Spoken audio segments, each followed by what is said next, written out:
तुम्ही एक सांगा का पुऱ्या अमरावती जिल्ह्यामध्ये एक अरुण अडसर म्हणजे प्रताप अडसर जर सोडले तर मूळ बीजेपीचा आमदार दाखवून बक्षीस मिळवा अशी अवस्था आहे. प्रवीण पोटे मूळ बीजेपीचे आहे, तुमचा तिवशा वरुडचा आमदार मूळ बीजेपीचा आहे, तुमचा अचलपूरचा आमदार मूळ बीजेपीचा आहे, तुमचा केवळराम काळे मूळ बीजेपीचा आहे, तुमचा तिवशाचा आमदार बीजेपीचा आहे नाहीच. मग तुमच्या केंद्रात आणि राज्यात सत्ता आहे साले हो, तर तुम्हाला स्थानिक कार्यकर्ता निवडून आणण्याची ताकद ठेवत नाही.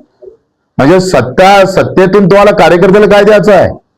पुन्हा सतरंजा उचलायच्या आणि त्या काँग्रेसवाल्याच्या. म्हणजे अशा प्रकारच्या भूमिका भाजपा घेत आहे. मी सांगतोय ना का जी भाजपची जी मस्ती आली ना ती मस्ती आता कार्यकर्त्यालाच ठेचायला लागली आहे. आणि ते कार्यकर्त्याला जेव्हा ठेचन ना तेव्हा कार्यकर्ता भाजपाले अशा लोकांना नेत्याला ठेचल्याशिवाय राहणार नाही. ही वस्तुस्थिती आहे. हा अतिरेक आहे.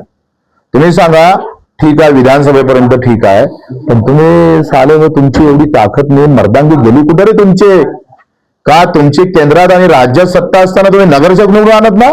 उसने आणावं लागतं तुम्हाला उमेदवार. लाज वाटायला पाहिजे तुम्हाला. आणि ही कार्यकर्त्याची खरी अटी मी म्हटलंय महाराज आल्याबरोबर का हे बीजेपी अ आहे आणि बीजेपी ब ते आहे. स्वाभिमान अलग लढतं आणि बीजेपी अलग लढतं. बायको बीजेपीत लढते आणि नवरा स्वाभिमानचा झेंडा घेऊन लढत असेल तर कसं होणार आहे?